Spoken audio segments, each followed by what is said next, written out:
recorded by Zoom and broadcast by FCTV. Please be cognizant of what you say, how you say it, and what can be seen and heard in your background. At the moment, we're missing one commissioner. However, we have a quorum. We're moving forward. As a reminder, for commenting, I'll call on each of you in turn so we don't have to speak over each other, and that all votes have to be done by roll call. So when I call your name, please state your name and your vote for the record, even if you've made the motion or the second.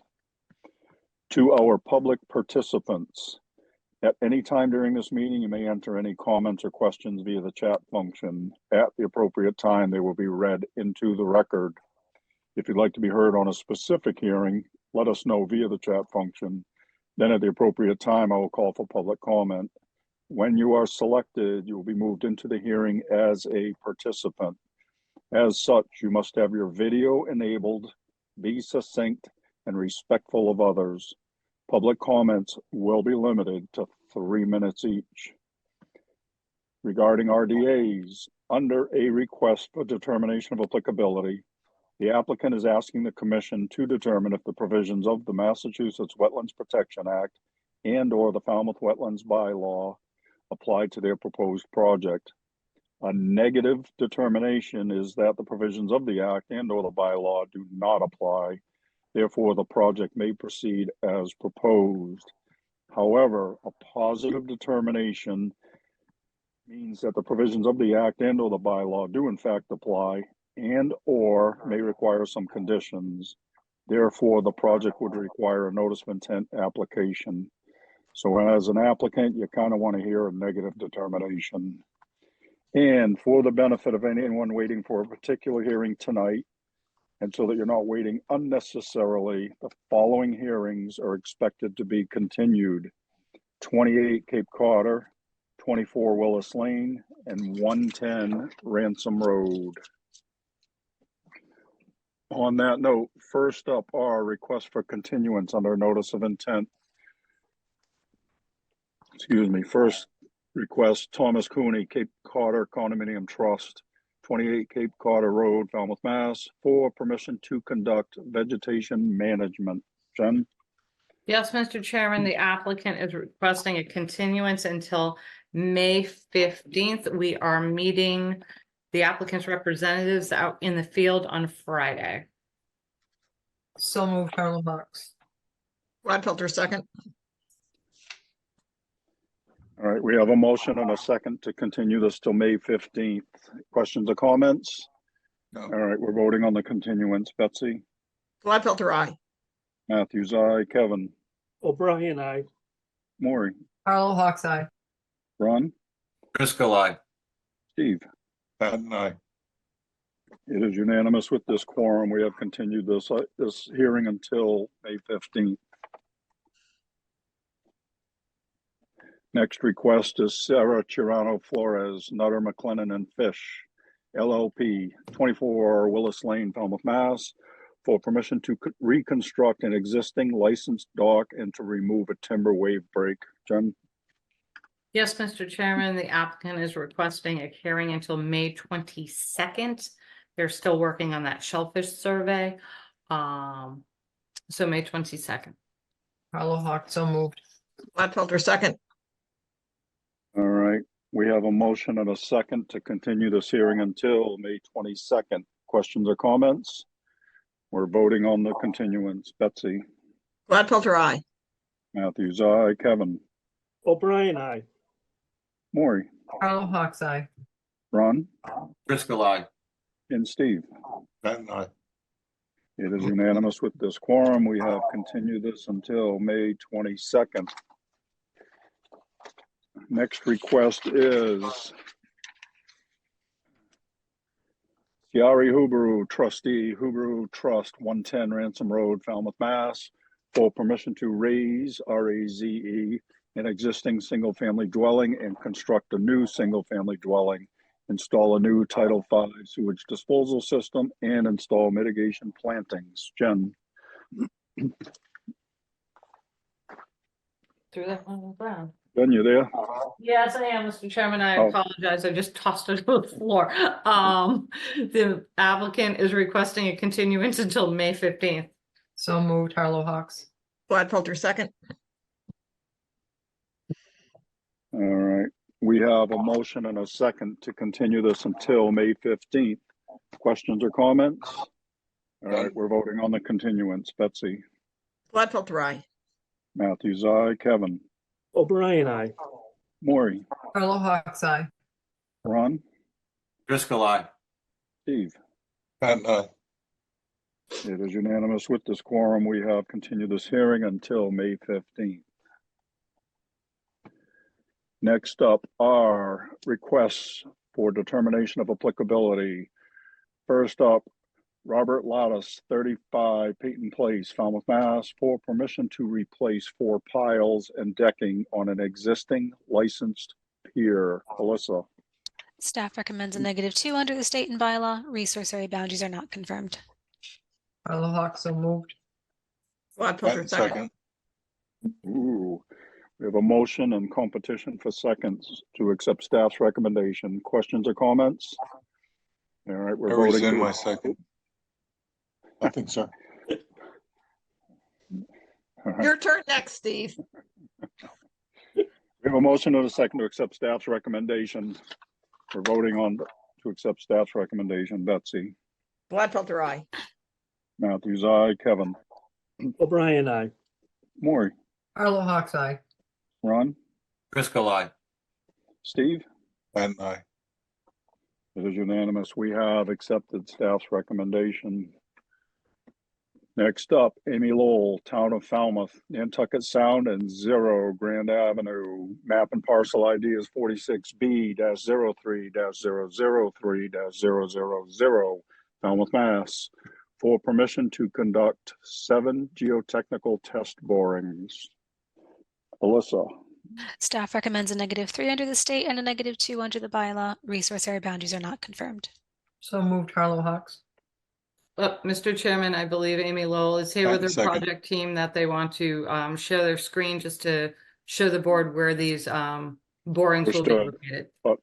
we accepted a motion and a second, so we would get to that. Oh, sorry. Ms. Lowell, you're up. Thank you. I'm glad to be here this evening. Thank you for hearing this. And I'm here, I'm the wastewater superintendent for the town of Falmouth. I also have Anastasia Rudenko with GHD and Kayla Newton with GZA here to answer any questions and speak briefly in introduction. We submitted a pretty detailed application ahead of time that you have before you, and we're not going to try to go through all that. But just as a little bit of background, the town of Falmouth is pursuing an outfall into Nantucket Sound for treated wastewater discharge. We are not seeking permitting for that right now. What we're seeking permitting for is data collection to evaluate that outfall option and to provide information as required for permitting. You may remember that in November, town meeting voted funds to evaluate, to collect data and evaluate the outfall option. We will be doing a number of different data collection activities starting this summer to collect data that's needed for permitting of the outfall.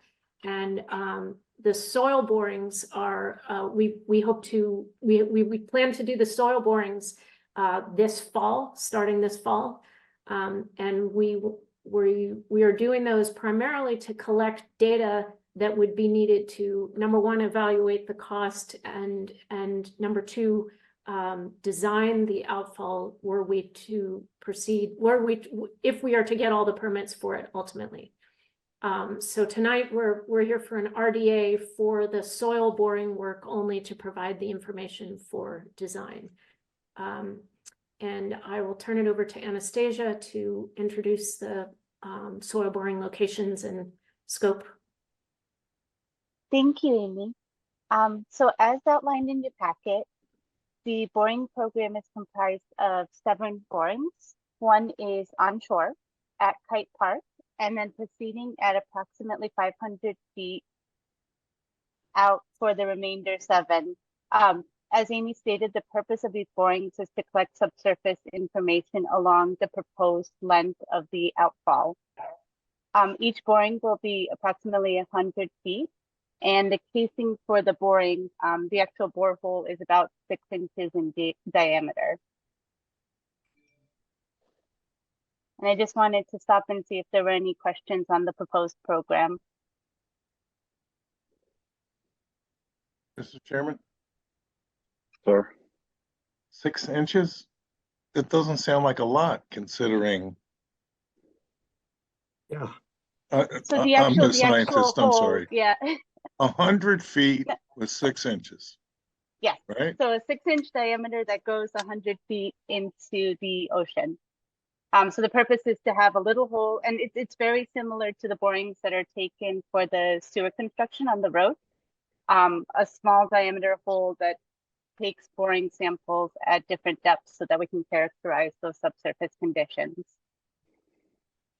So maybe what I should have said to start with is if you're looking at this picture now, this is we are envisioning directionally drilling the outfall.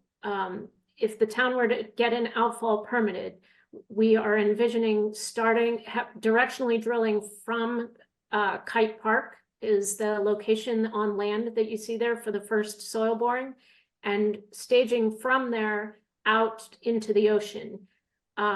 These borings extend, but boring 7 is probably a little further than the end of the outfall, but that's the approximate distance from shore that we are envisioning the outfall discharge. So the directional drilling, you've seen that before for Verizon and other work that they stage on land, and then the pipe is underground and comes, in our case, would come back up in the vicinity of between boring 6 and 7. And so the plan is to install these soil borings in order to collect a vertical soil information at each of these spots to provide the information that would be needed for cost estimate and design. So Kayla can speak better about what is required to install each of the soil borings. But yes, the idea is you set up a rig over each of these locations and then drill straight down. So the borehole itself is only about 6 inches in diameter.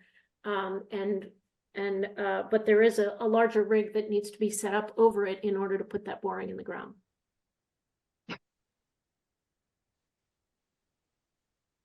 Yeah, thanks, Amy. So just to provide a little bit more detail on the equipment for this program. So this boring B1 from Kite Park or Grand Avenue, depending on acceptance for that location, is done from a typical truck rig drill. And then the remainder of the borings that are in the sound would be performed from a jack-up barge or a spud barge with the drill rig actually mounted on top of that barge.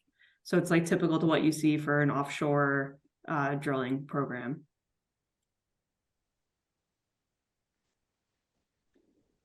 all right. If you don't mind, stop sharing, please. Sure.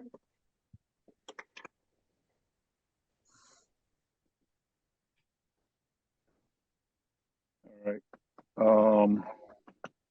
Questions or comments from the board? All right. Jen, is there anything in the public chat function, please? We do have someone that has their hand raised for the public chat, so I will promote them. I'm going to probably pronounce your name wrong, sir. David Bazanski. I'm going to promote you to the board so you can ask your question.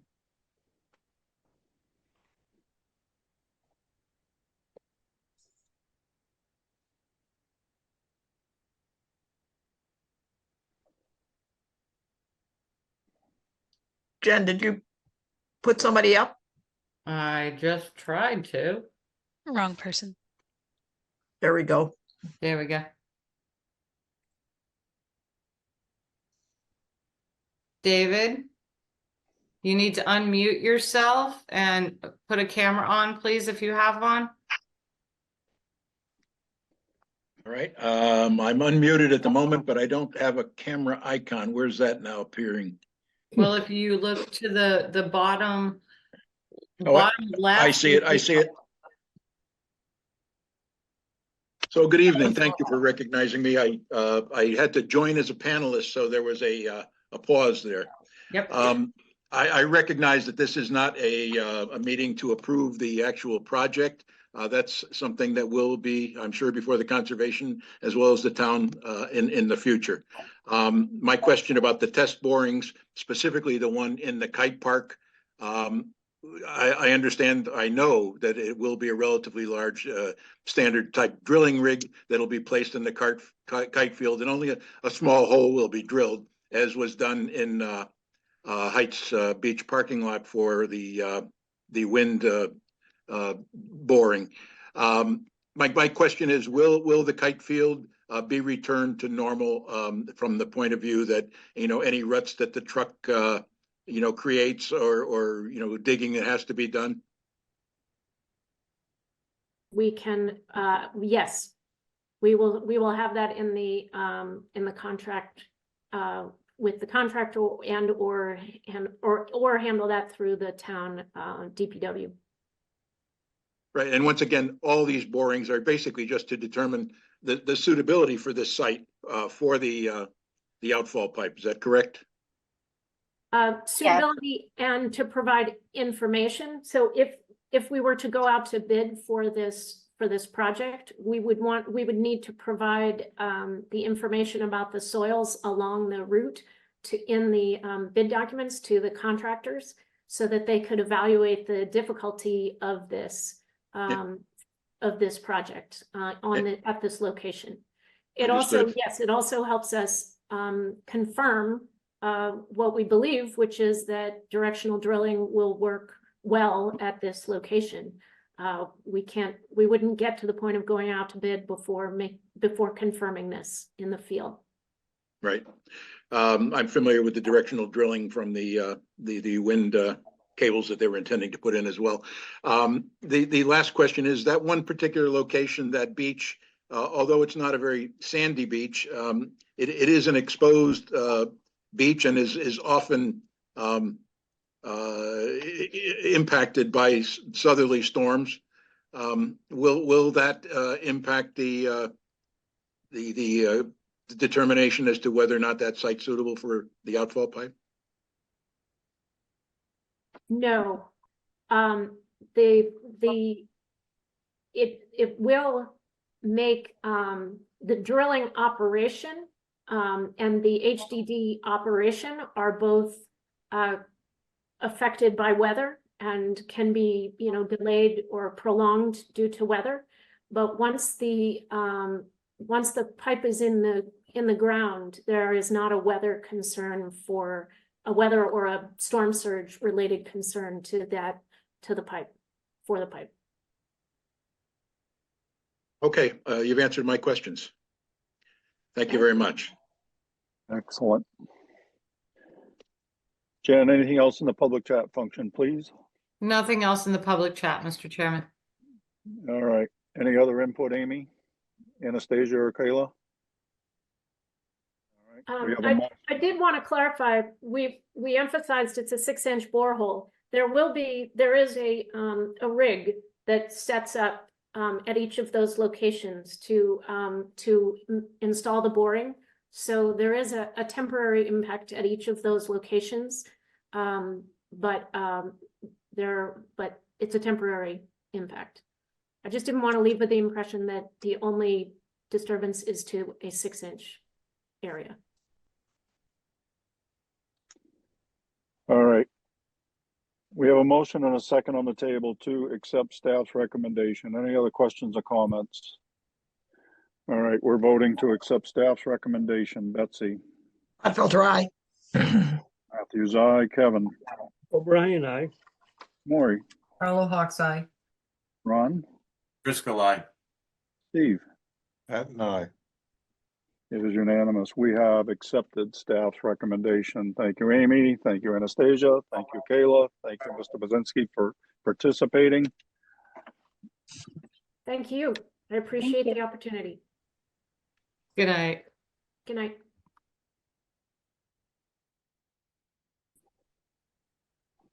All right, next up, Seascape Association, Inc., 0 Waterside Drive, in quote, A Beach, North Falmouth, Mass, for permission to conduct invasive species management and maintain existing vegetation. Alyssa, The applicant has requested a continuance until May 15th. So moved, Harlow Hawks.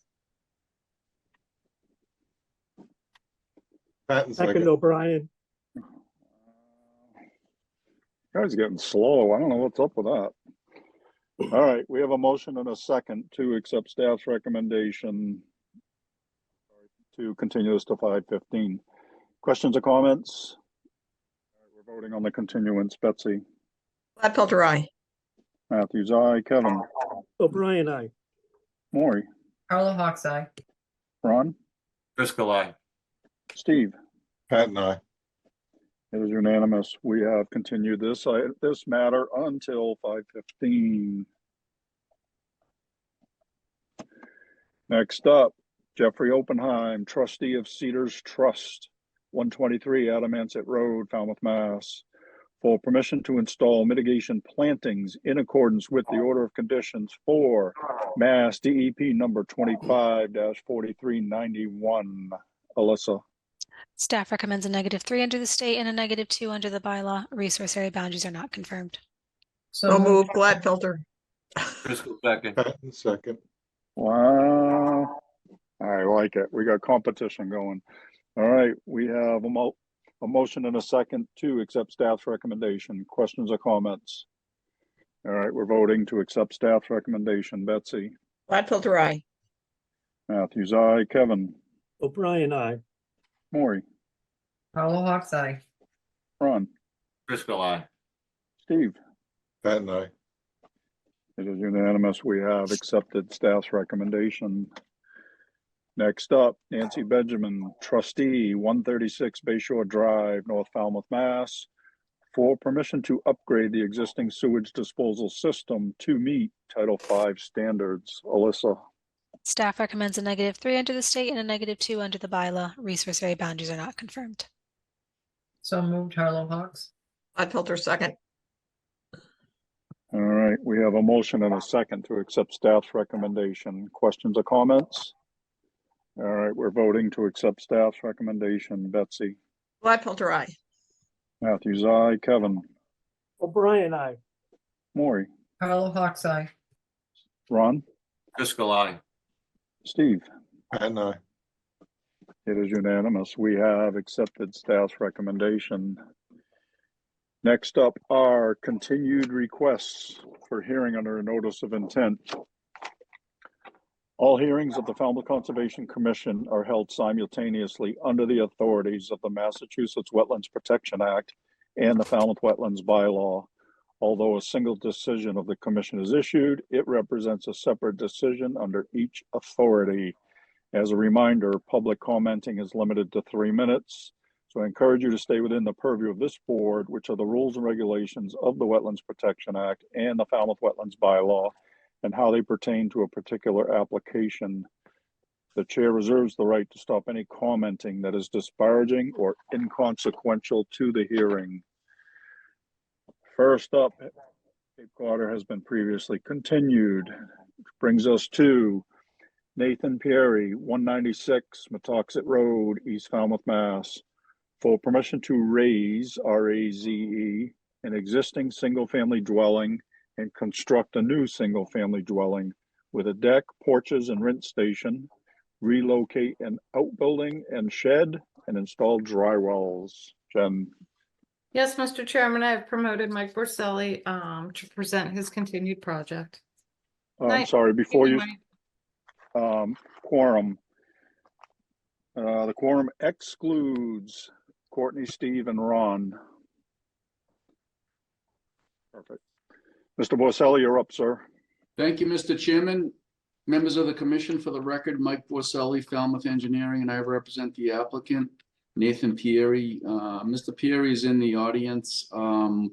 If there's something that comes up that he wants to comment on, we would reserve the right to impanel him, but it's not necessary at this point. And hopefully it's not necessary. This is a continued hearing. We opened the hearing. We made a initial presentation. We received feedback. There was an initial staff report, and we continued the hearing to give us a chance to make revisions, consider the questions and comments, and to have a site meeting with your staff. All of that happened. The plans were revised and submitted. And I'd like to just touch on the revisions that were made to the project. I submitted a cover letter with the revised plans, and I identified in the letter itemized revisions.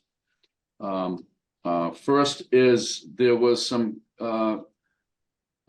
concerns about the proximity of the new reconstructed house and its location relative to the top of the bank. Initially, we had shifted it back slightly, but after having a site meeting, Mike, are you intending to share? And that segues me into asking you if I could share my screen. Absolutely. Thank you. How convenient. It's been a long day. So the house has now been shifted back an additional 4.5 feet from its initial small shift. So the average shift back from the face of the existing house as compared to the new house location is 10 feet. The studio building that was located just north of the house in this location was shifted back to this location. It had been a little bit closer to the wetlands, but after meeting staff on site and further consideration, we shifted it back further so it's no longer in the A zone. It's entirely in a outer buffer zone B. This proposed relocated shed, or I said existing shed to be relocated, had at one point been proposed in this location. It is now shifted entirely outside of jurisdiction. There were a couple of places where we were less than 10 feet from the proposed house to the limit of work. One was on this corner, and the other was by this deck. By shifting the house back, we're showing that it's now 10 feet in all cases from the limit of work. There was a staff comment that in this location, the limit of work does run through some natural vegetation. That is true. There's one small area right on this edge that's briars and not very thickly vegetated, and the limit of work could be placed there, and there's no intention to clear any of this briar or anything that's adjacent to this limit of work. I think if we were to not put it in the briar area, it would be 10 feet from this corner 8 feet from this corner instead of 10 feet. But it's only on this corner, and all construction access is from this side, and it's limited to this one small corner. On this side, the limit of work is in a place that is slightly over the top of bank, but the top of the bank is unvegetated and gently sloping before it rolls down. And it's only this small area of cantilever deck. There's no complete house here. It's just a deck, and there's no footings or anything. The footings would be back at this dashed line. All other places, it's more than 10 feet from the limit of work. There were some other undocumented trees that we field measured and added to the plan.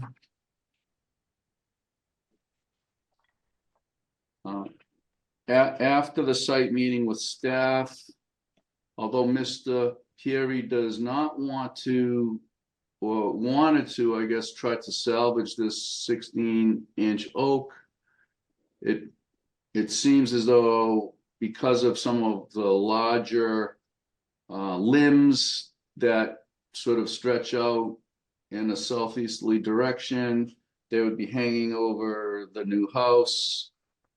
Your staff thought it was impractical to try to keep that tree, so we decided to propose it to be removed, and for removal of that tree, we're gonna mitigate with 2 new trees located in this position. Still within the no disturbance zone A.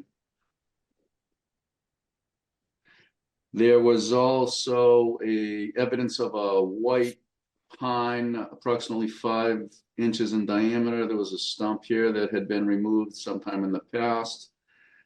And there were some photographs that showed 2 very small saplings that were literally growing out of the side of the house at the base, because the house is open underneath, and 2 trees must have seeded there and started to grow. They were no longer on site as compared to some older photos. So for removal in the past of that 5-inch tree and those 2 saplings, we were proposing to mitigate with 2 eastern red cedars that we're showing here. There was a staff comment in the revised staff report that suggested they should be placed in closer proximity to where the white pine was removed. And that, if that's what you desire, we would certainly accept a condition to that effect. There's 1 single oak tree that's being removed to relocate this studio structure. It's in the very far outer buffer zone, or no disturbance zone B, almost outside jurisdiction. To mitigate for that, we're proposing to plant the tree to replace that tree. Just a reminder, if you've been to the site, this is a heavily forested property with in excess of 3 acres with a lot of mature trees on it. The original plan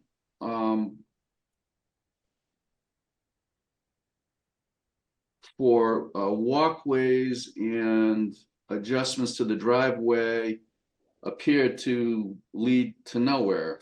And that was because we had only shown it in the jurisdiction, but to make it more realistic, we've now shown how the bluestone walkway will lead to the side door on the garage, and it'll meander through the yard to the front door entry and the side porch entry, as shown with these rectangles. All of that has been accounted for in the impervious surface calculations.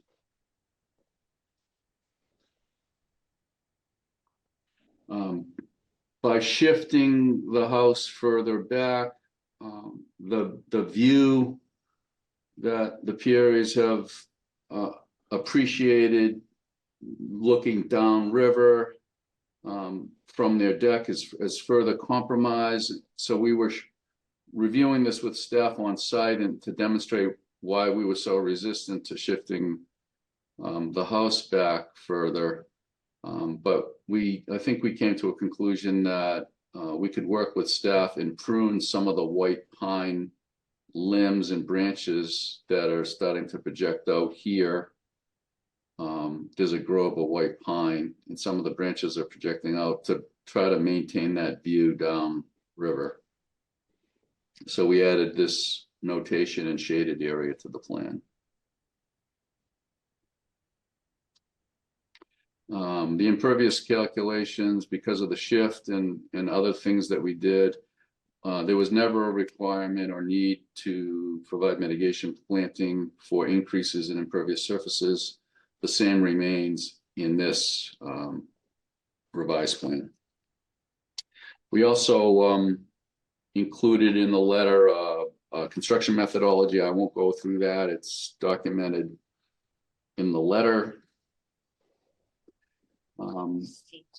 At the original hearing, as part of the discussion that you folks had about concerns about the close proximity to the top of the bank, and before we shifted it back further, some commissioners or one or two of you had suggested that approval of this project would come with a prohibition against any return by the applicant to propose a coastal engineering structure or a armoring of a coastal bank. The bank currently is not eroding. And we tried to suggest in the cover letter that this house would qualify for a coastal engineering structure if the need arose in the future because of some unforeseen situation. As of right now, that situation doesn't exist. This is in the very upper reaches of the Municus River, and we don't ever see a need for hard armoring coastal engineering structure.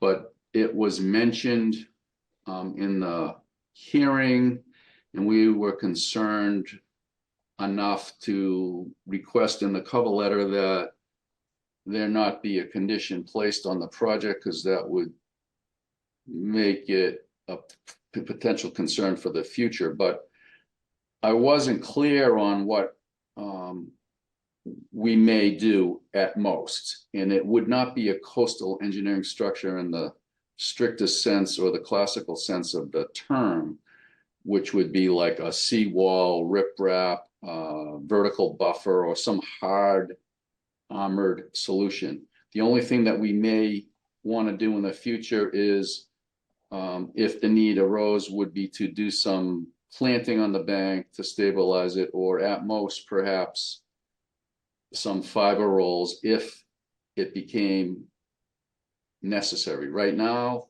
by my observations and walking of the bank, and I think that your staff will conclude, it's in the staff report, there's no concern about erosion right now, but who knows what the future brings. We understand that we can't and would never expect to do a hard armored engineering structure. This structure has been actually designed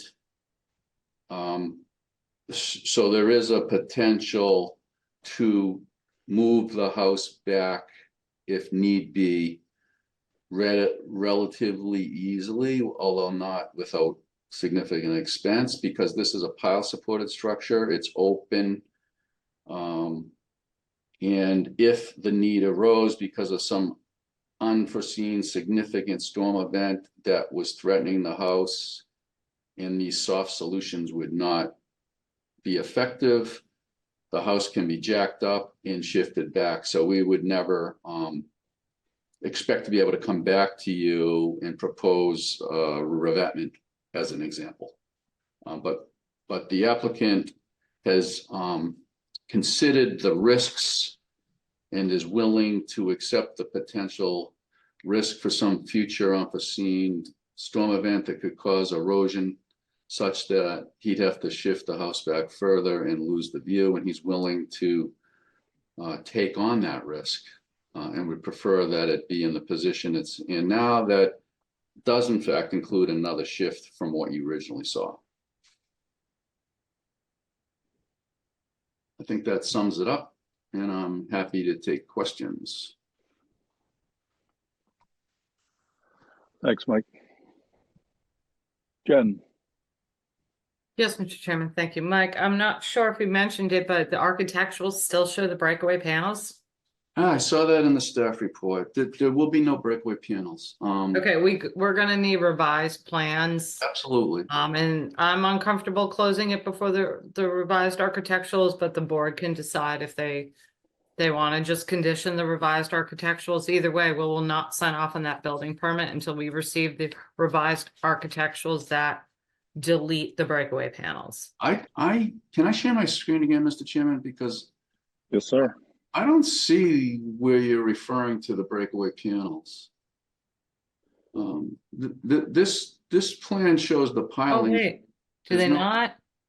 There's no breakaway panels on Oh, I these. thought they still showed that. I Can you apologize. scroll down, Mike? Is there a page 2?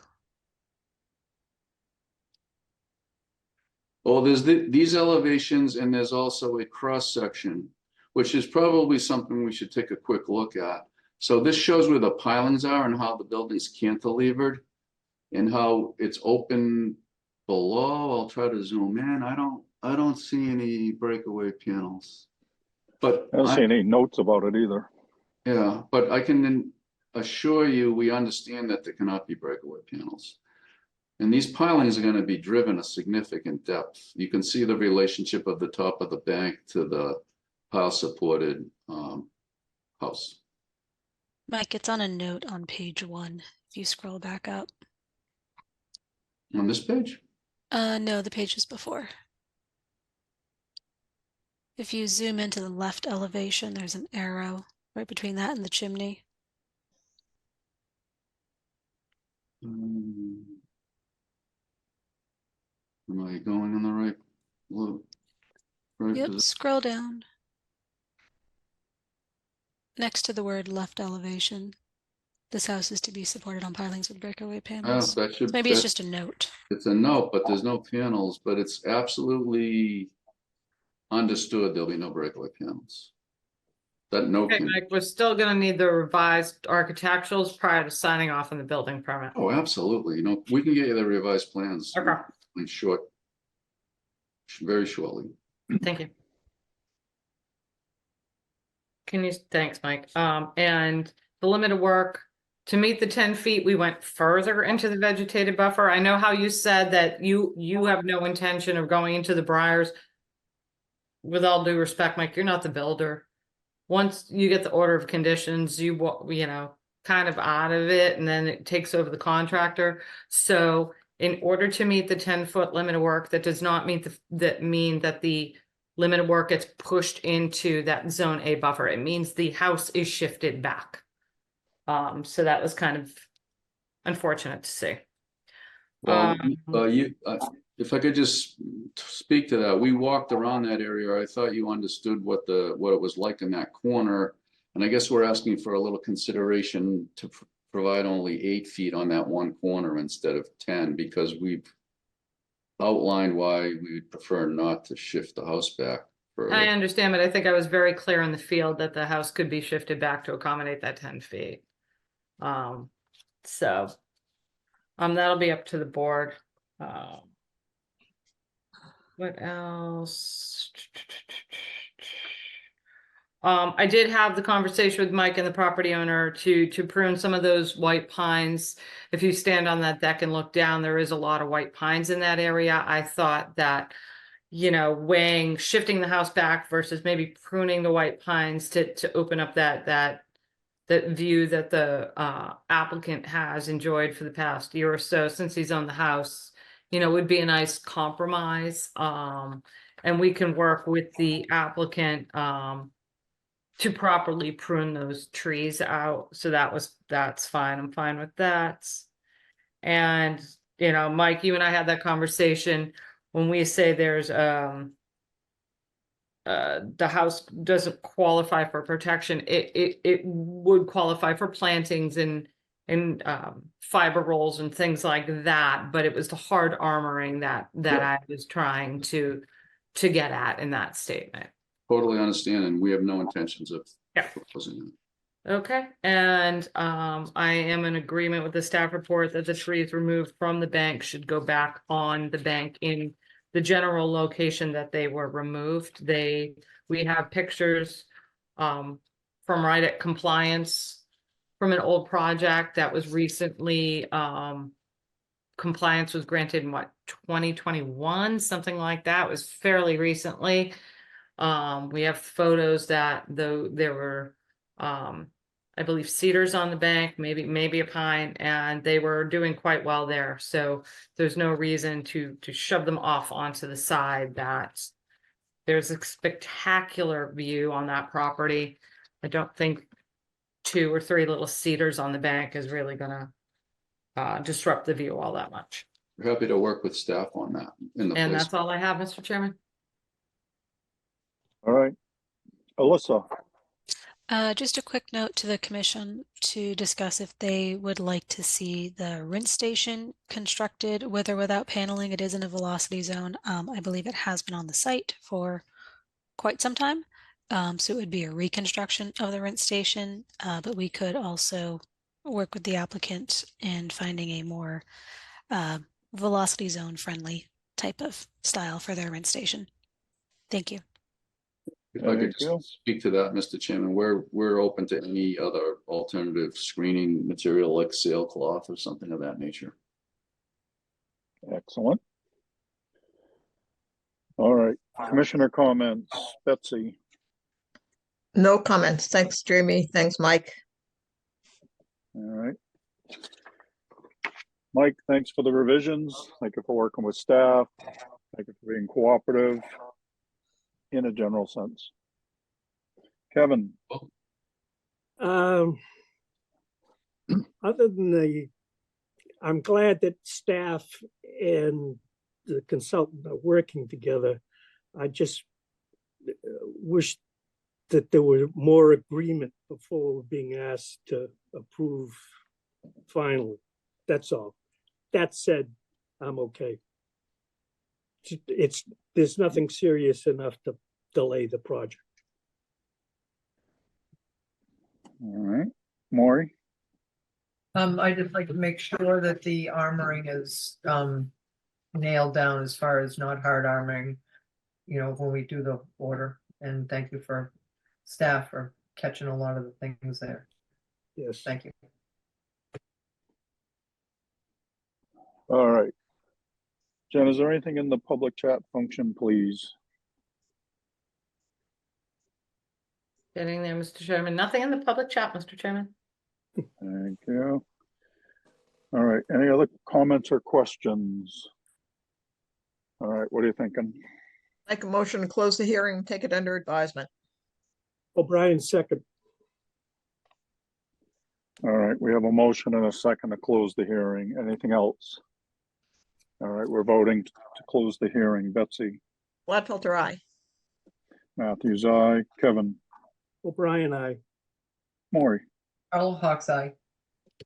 It is unanimous. With this quorum, we have closed this hearing. Thank you, Mr. Borselli. Thank you all. It's 0-0 in the hockey game with a minute to go in the first period. Thanks, Mike. Still 2 periods. Night, Mike. Good night. The basketball game is 30-28. The Celtics are ahead. All right. They're in the second quarter. Don't jinx it. Have a good night. So Betsy, when I get my TV, I'll just aim and switch the channels if there's 2 playoff games behind me. Oh, okay, perfect. And just go like that so you guys can watch it. Well, Let's can hope you the just talk Bruins to- make it. And get a split screen TV. It'd be easier for us. All right, I'll go and do that for you. All right. Back to business. Next hearing had been previously continued. Following brings us to request to extend an existing order of conditions. Old Silver Beach Estates Homeowners Association, Lot A, Lot 1A, and Lot 0, Tonsett Road, Falmouth, Mass. DEP number 25-4647, requesting a 3-year extension. Jen. Yes, Mr. Chairman, this is their annual beach maintenance work, so staff is, recommending a 3-year extension. So moved, Carlo Hawks. Gladfelter second. All right, we have a motion and a second to grant a 3-year extension. Questions or comments? All Just, right, we're voting. I heard before that we don't do 3-year extensions. Typically, we don't, but on the beach nourishment type projects. Jen? You wanna- Yes, Mr. Chairman. Ron, you are correct. For a regular residential house project, we generally do not allow extended extensions. In these beach maintenance projects, we usually will allow it to extend for like the original project is 3 years, we'll extend it another 3 years, sometimes even another 3 years from that. And then we ask for a new survey of the beach to see how the beach has changed in those years. But generally, we will allow a project like this, a beach nourishment project, and you'll see this in other beach nourishment projects or not nourishment and maintenance projects, that we generally allow them to at least continue it for at least an additional 3 years beyond the original one. But for like a construction project, mitigation, restoration, we usually will only extend it a year. Okay, thank you. All right. Any other questions or comments? No, thank you. All right. We have a motion and a second to grant the 3-year extension. We're voting for the 3-year extension. Betsy, Gladfelter, aye. Matthews, aye. Kevin, O'Brien, aye. Maury, Carlo Hawks, aye. Ron, Driscoll, aye. Steve. Pat and I. It is unanimous. We have granted a 3-year extension. Next up, vote orders of conditions. First up, Enzicone, the 123 Penzance Road Nominee Trust, 123 Penzance Road, Falmouth, Mass. And the quorum is all of us tonight. Ken. Yes, Mr. Chairman, this is the, and I have a big stack tonight, so it might take me a minute to find this particular one. This is the creation of that dune over on, why is it?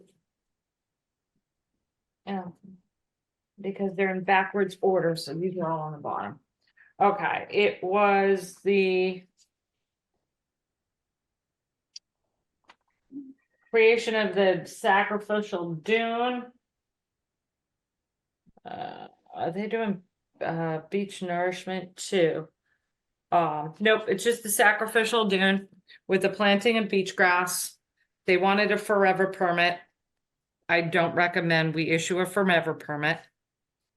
And then I think we talked about them documenting after a major storm event where they want to bring in Stan to repair the sacrificial dune, to document that damage and submit it to the board prior to any quote unquote repair sand being brought in for that dune system.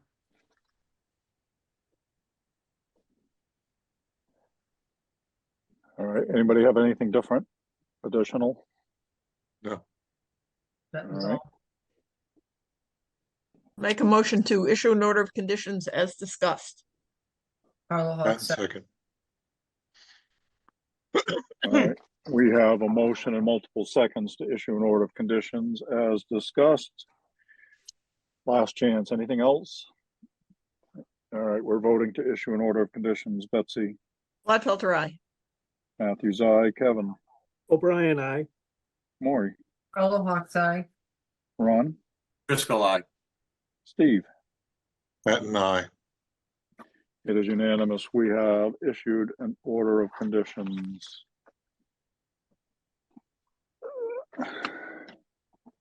Next up, Greg Murphy, Miko Environmental Services, Inc., 137 Water Street, Falmouth, Mass. Jen. Yes, this is to replace the 2 underground fuel tanks with 1 large fuel tank. There will be a dewatering aspect of this. I think they said they would try to work in and around low tide. So I'm going to put work during low tide. Low tide. Maybe an hour or 2 before or after low tide. And I think the only other thing the staff had was they're putting this tank in the one tiny little, trying to hang on green space behind the building where their picnic table is. Yeah. So the applicant did say that they would be willing to plant some shrub material in the front of the building where they have a little bit more green space. So I'd put that in as a condition. Okay. So do you want the same equivalent area and shrubs in the front, or? Yeah, and to be determined between staff and them. Okay, we'll go out and work with them and find the right place for these shrubs where they may be grouped with other shrubs and may provide somewhat more wildlife habitat in Woods Hole than there is now. So, okay. And for the record, the Aesthetics. quorum is all of us tonight.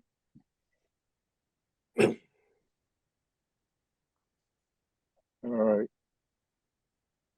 Anything else? No. All right. I'll make a motion to issue an order of conditions as discussed. Patton second. Second, All right. We have a motion and a second to issue an order of conditions as discussed. Anything else? Any additional?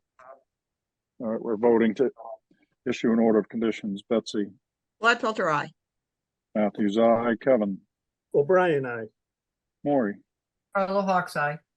Ron, Driscoll, aye. Steve. Patton aye. It is unanimous. We have issued an order of conditions. Next up, James McLaughlin, Town of Falmouth, 589 Courier Road, Falmouth, Mass. Jen.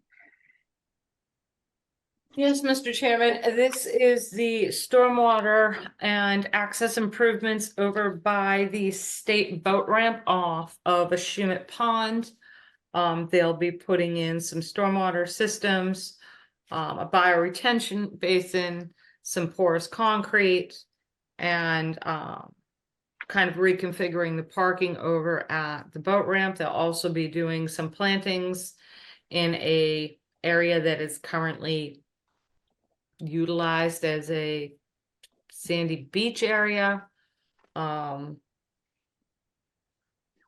only comments we have are natural heritage.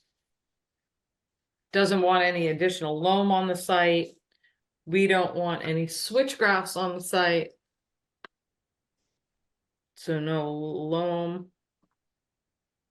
And that is because of it is a coastal plain pond shore over there, and in low water years, you will get the banding of some very rare plants along that shoreline in some low water years. It's quite fascinating and very pretty. They're going to be removing the gray willow seedlings by hand. Again, no switchgrass, because that is fairly aggressive. And I think also Natural Heritage wanted them to use a plant list specific to Barnstable County. And that's all I have, Mr. Chairman. All right. And for the record, the quorum excludes Kevin and Ron. But we have a quorum. The only thing Right. that I had on mine also was, there was something about no mulch on the perimeter. Ground cover, I think. Okay. Got it. Anything else? All right.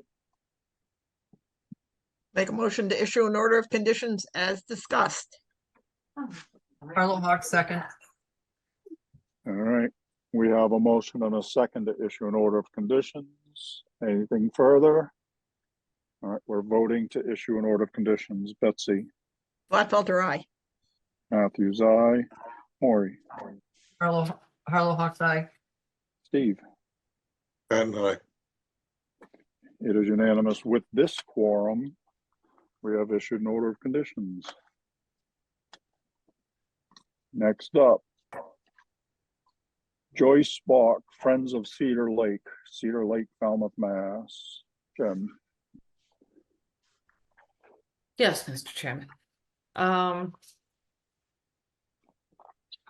This is the herbicide treatment in Cedar Lake. They are proposing, as required by the Division of Marine Fisheries, to treat 50% of the lake at one point.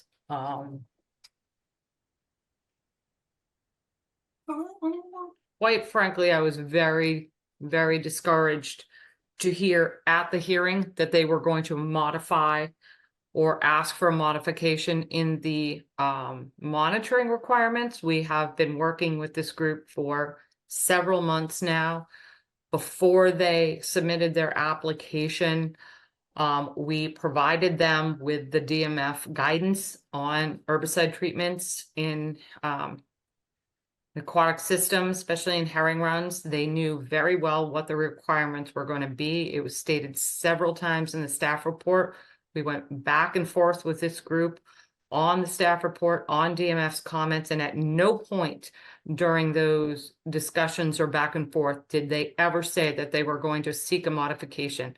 They stated at the hearing they were seeking a modification due to the type of herbicide they were going to be using. So if they knew what type of herbicide they were going to be using, they knew they were going to be seeking a modification from from DMF. So, Mr. Chairman, at the hearing, you said that any modification should require an amendment, and I'm going to agree with that.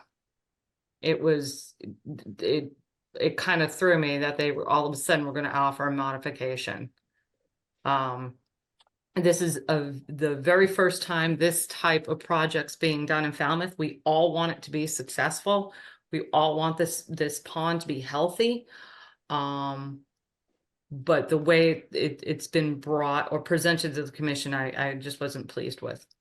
Again, we want this project to succeed, but we also want to make sure that this type of treatment, I had a brief conversation with one of the state biologists when I was on a different site, kind of talked to him about this, and he stressed it's very important for us to also sample the benthic habitat, because DMF is still unclear what these types of treatments do to the benthic organisms. So I recommend drafting an order of conditions requiring the monitoring requirements that DMF has stated. And if they want to seek a modification of those requirements, that they should come back. If they seek a modification and are granted one from DMF, then they need to seek an amendment through us. So Jen, I'd also suggest that you make it clear that nothing is started until we know what their monitoring protocol is. Oh, absolutely. We want to know what their monitoring protocol is. We want to see the baseline monitoring. And before they do treatment number 2, they also will come back and seek an amendment. We are not going to permit this project as a whole. We will permit stage 1 or phase 1. And based on the monitoring and the results of phase 1, they can seek an amendment to implement phase 2, which would be the remaining 50% of the pond. Again, staff wants this project to succeed, but we did a lot of work going through their proposal, writing the staff report, going back and forth with the applicant, with the consultant, and at the night of the hearing here that they were going to modify or ask for a modification of the monitoring requirements, which was never stated to us, again, was really, really discouraging. Of all the work we did and put into that project to help them review it and bring it to the board and make it a successful project for them. Also, I want to emphasize your concern, because it was my concern too. I asked the question as to what happens if these plants die. I said, are you going to collect them and remove them from the system? They're not. They're going to let them sink to the bottom. So I am concerned with what happens to the organisms. During decomposition of those organisms. Yeah, well, what happens? What happens to the organisms that are in the mud in the bottom? Yeah. They die. Can we Ms. condition that Bergeron. they remove it? Oh, I'm sorry. Can we condition that they remove it?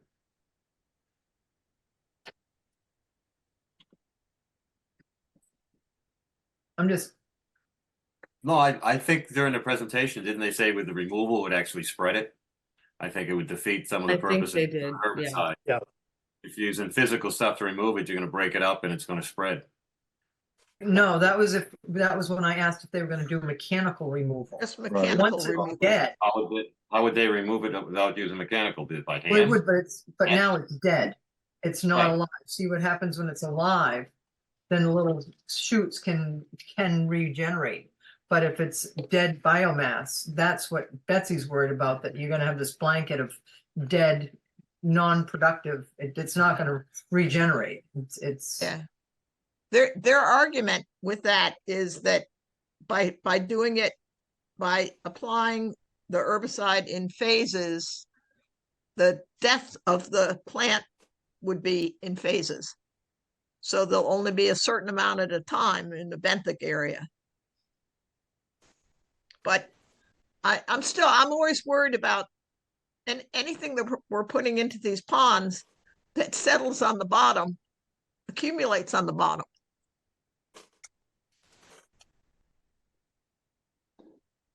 All right, Ms. Bergeron. I also think we should talk about the time of year. In speaking with Chuck, he had a slightly more restrictive suggestion for time of year work, given the Correct. glass eels. Correct. They want to do their, they want to start their program beginning of July through the end of August. Chuck was concerned, or your herring warden was concerned, with the presence of the glass eel. He Well, wanted they're elvers by the time they get up to the lake. Okay, but anyway, correct. They want to, he wants to see a later application, maybe mid-July or even early August. We did ask them about that, and they said that along the lines that it may not be as effective as, because the plants are more mature later in the season, that it may not be as more effective. But Chuck said that he'd be willing to work with them to hold the fish back, hold the water back, almost manipulate the system, because we do have boards over there. It is a herring run. They can manipulate that system in order for them to get in there to have the least mortality with fish. But I think they said they needed a 6-week period. They did. So They did. So so maybe put in a 6-week period, but they have to work with Chuck. okay, so second week in July to end of August, and they Yeah. have to work with Chuck. Okay.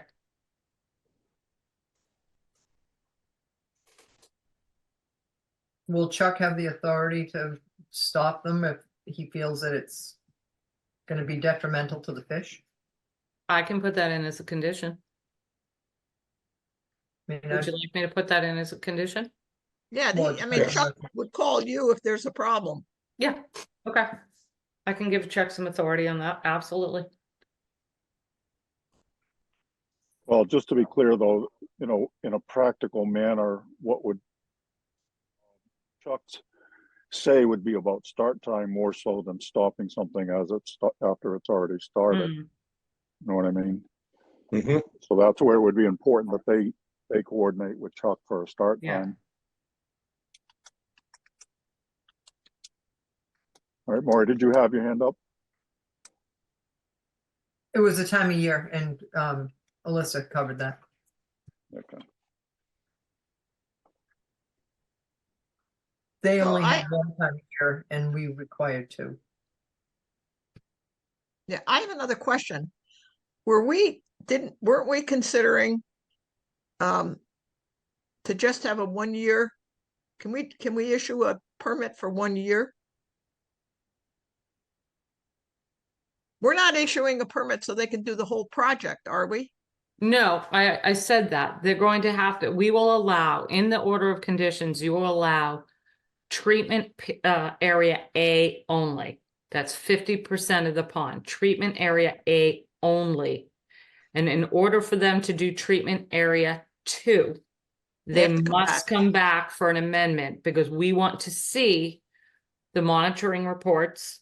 We want Okay. DMF to be able to evaluate the monitoring reports and give us guidance on moving the project forward, since DMF is going to be really, their input is really, really important. And they were uncomfortable going forward with treatment 2 because they're like, we can't, comment on an unknown. It's an unknown right now. So the way around that unknown is to sit there and say, you can do treatment area A, which is 50% of the pond. Submit all of your monitoring reports, any modification to your monitoring reports, submit it all, send that to us, send that to DMF, and then come back for an amendment where it has to go back out to DMF for comment. And then DMF will comment on their analysis of those monitoring reports. Good. Maury, So do they, I think, Betsy, I want to clarify, because our permits, our notice of intents are 3-year periods. So do they only get to do this once, the 1-year application? Okay, thank you. We will condition it that they get to do the one application only, treatment area A, and they must supply the monitoring reports. And it is one application, 1 year only of herbicide application. But then on this permit, they can come back for an amendment for B, but the amendment has to include the monitoring, et cetera, with A. And remember, when you issue an amendment, it doesn't extend the life of the permit. The Right. permit's still only good for 3 years. So they can come back for the amendment and they'll still have the 3-year permit. It's not going to extend that permit life Right. at all. An amendment does not extend the life of the permit. Can I add a note to that? Sure. So in addition to treatment area B, the state was very clear that they had concerns with any future treatment. All they felt that they had in front of them was enough information for the first singular treatment of treatment zone A, which is that first slightly less than 50%. So I believe, as they described, there will be an initial use of the chemicals and then a couple follow-up to keep the concentration in the correct amount. So I believe what we're approving is that singular time of year treatment period. So they might have a couple follow-up additions of chemicals, but it's that singular time of year, July through August, one-time activity. Then they see what happens, send us all the monitoring, send it to the state, and then the state will hopefully at that time have more information to give us additional guidance. Right. Correct. so this is really an experiment. Yeah. Troy, Well, I think they've done it other places, but we've never done it here. And it's a critical fish run here. And so We're and cautious. they have done it on fish runs other places, but we want to make sure it's done right here. We're just being very cautious moving forward with this. No, and that's the hesitation I have is, we're allowing herbicides that we normally wouldn't allow on adjacent property, and then, what's going to happen with all this stuff that dies off? What's it going to smother at the bottom? And the other side of it is we have to try something. I don't know. right? You have to, it'll be totally ruined. I mean, this is what happens with these invasive aquatic Right. vegetation. It's horrible. It's like a nightmare. So the advantage of doing this in the 2 phases, to use a turn of phrase, that hopefully we can learn from phase 1 of, whatever successes or failures, and then adjust it in the amendment for phase 2. Correct. Yeah, I just had to work that through myself, It's All a right, big unknown, but we do want it to succeed, but we want to proceed carefully. That's all. I do have one other comment, and I think Maury was the one who brought this up.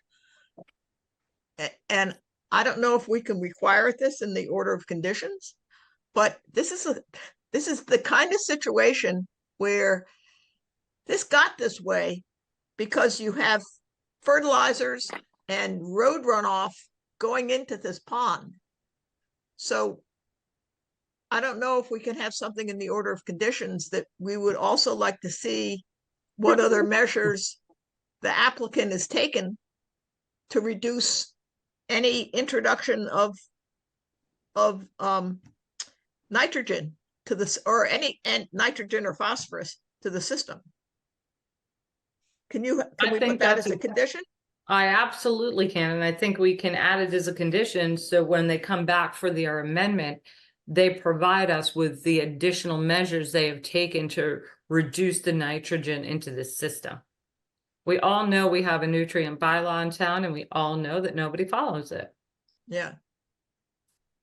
So we do, by the way, everybody, the other thing that happened on Monday night is that we do now have a very impressive ponds committee. A lot of people on it who it sort of blew people away listening to the background and the amount of experience they have on the ponds. So yeah, so this is good. And one of the things I think Kim will be asking the various pond groups to do is to think of having a pond management plan and reducing, absolutely. Reducing any fertilizer runoff, reducing any road runoff as much as possible. All right. Anything else on this project? No. One last question, Jamie. Yep. If a fish kill does occur, do they get shut down? Do they continue and just monitor how many fish are dead? No, more if they're report. no more if there's a die-off or a fish kill, they immediately stop. I can write that down. In the event of a fish kill or die-off, they cease immediately. Okay, because they just said they'll monitor it and give us a report. Well, They will cease immediately, and I will have Chuck and MES watching this area very closely. thank you. Yeah. So with that, I'll make a motion to issue an order of conditions as discussed with extensive second. notes that Jen has taken. Fiscal second. All right. We have a motion and a second to issue an order of conditions as extensively discussed. Anything else? Last chance. All right. We're voting to issue an order of conditions. Betsy? Gladfelter, aye. Matthews, aye. Kevin? O'Brien, aye. Maury? Carlo Hawks, no. Ron? Driscoll, aye. Steve? Matt and I. All right. The vote is 4-1. The motion passes. We have issued an order of conditions.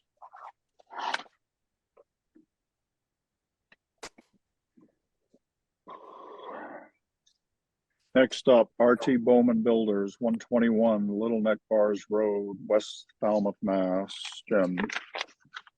1 second, Mr. Sharon, where I find my All right. I'm going to, the quorum excludes Kevin. Where was Kevin all this time? In I Florida. hope you were having a good time. Well, I'll let you know at the end of the weekend because I'm going this weekend. Oh, all right. Fair enough. See the grandkids. Good I'm for going- you, Kevin. I'm going to Oklahoma City. Oh, Don't ask. Okay, Well, we're the enclosing, a shower. We're enclosing a trash area. 50 square feet extension of unpermitted patio we are approving. And we are approving an after the fact installation of a 240 square foot patio. We're adding mitigation to the property and some minor landscape improvements like edging of the driveway, rebuilding a concrete apron, and we are moving cedars around the property. but not too many too close. No, they always want to shove them all together. All right, anything anybody wants to see in there? No, thank you. All right, The only two things that I missed that don't really matter, but when they have revisions, Jen, could you just tell Mike not to put revisions requested by Conservation Commission staff? To Yeah, we've actually, asked that before. yeah, and we've asked before, and to put his locus on the map. Thank you. Okay, we will send an email to Mr. Borselli tomorrow morning. Yeah, he's not the only one who does it. No, but Tell them we're tired of that. Well, maybe we wouldn't ask for revisions if the original plan met our regulations Well, you could say that too. and all our requirements and policies and all of that. We haven't quite got to that phase. Hmm. I'm gonna Mr. make a Chairman? motion. Do you want to make a motion, Steve? I'm gonna make a motion No. to issue an order of conditions as discussed. Harlow Hawk second. come on, Steve, I want to hear what you have to say. Move on. All right, we have a motion and a second to issue an order of conditions. Anything else? All right, we're voting to issue an order of conditions. Betsy, Gladfelter, aye. Matthews, aye. Maury, Harlow Hawk's eye. Ron, Driscoll, aye. Steve. And I. It is unanimous with this quorum. We have issued an order of conditions.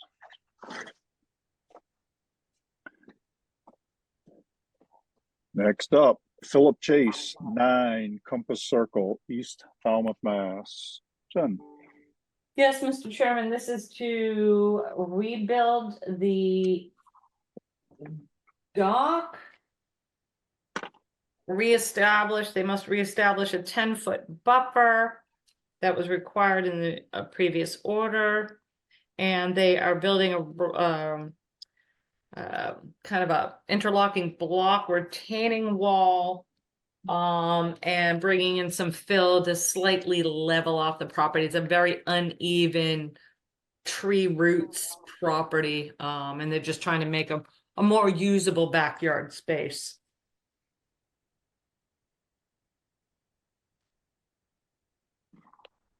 all right. Anything anybody want to see in there? No, I don't think so. Did they have the copy of the stamp plan with a buffer on it, Jen? Listen, do we get a hard copy of that? Yes. Okay, great.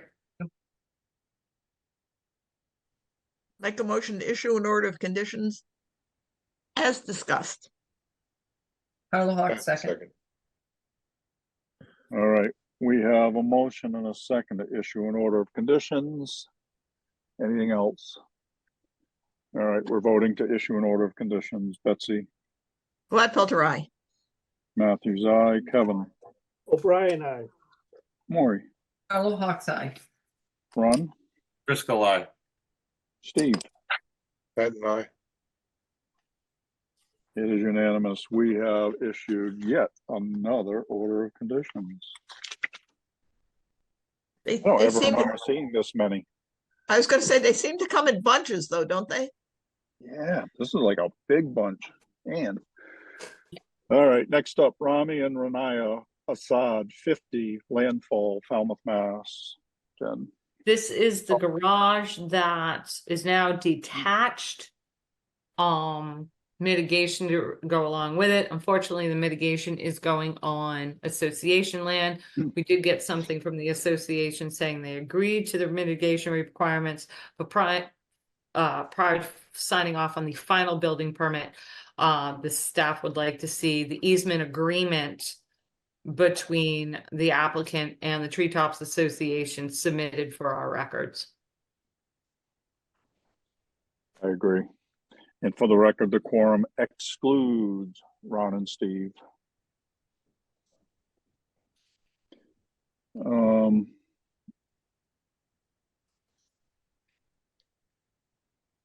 Yeah, what was the letter they got though?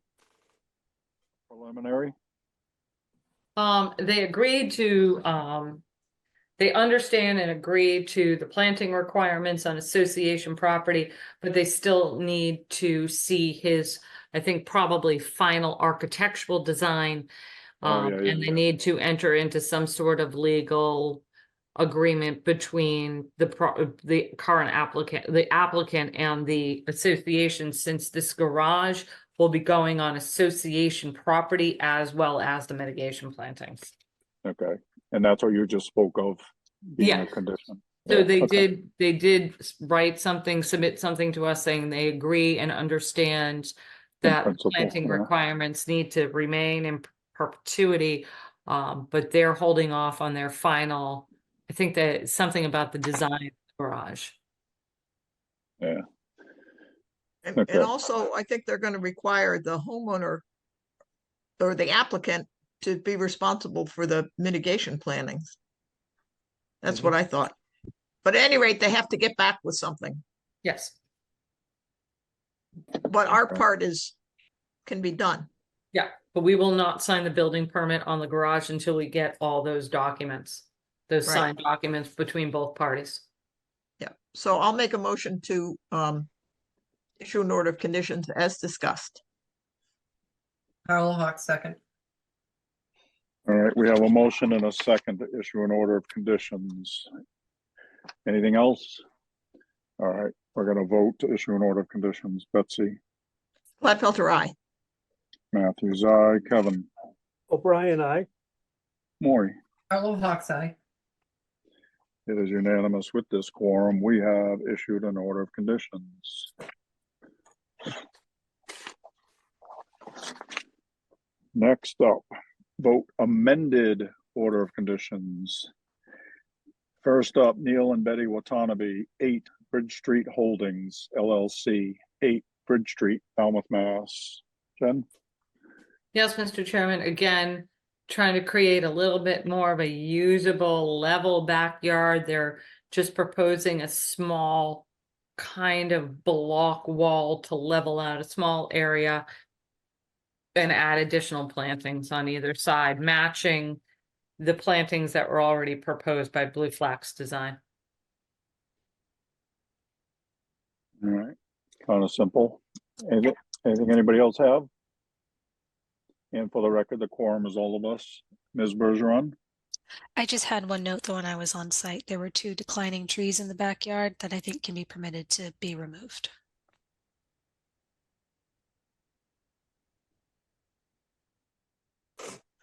I'll make a All right. motion to issue an order of conditions as discussed. Carl Hawk second.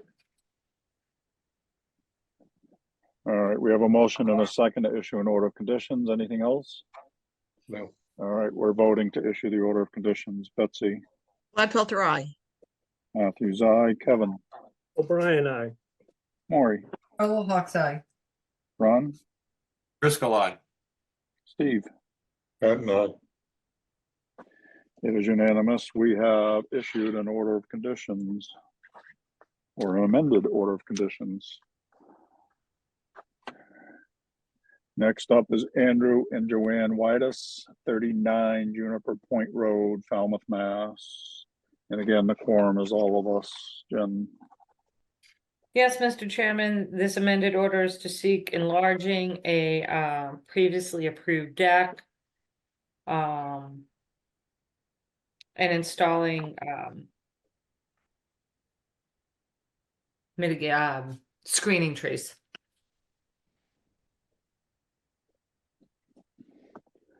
All right. Anything anybody want in there? All right. Make a motion to issue an order of conditions as discussed, as minorly discussed. Carl Hawk second.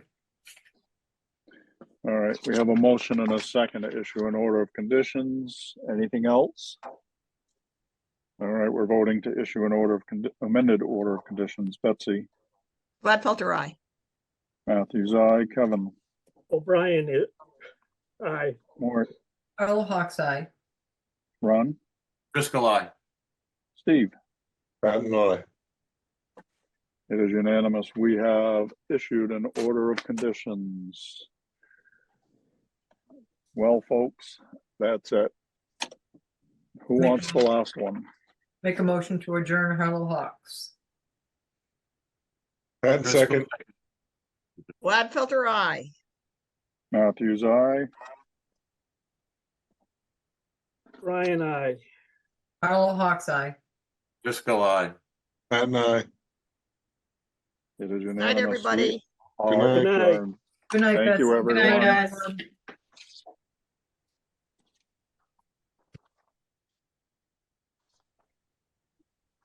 Good night, everyone. Good night. Good night.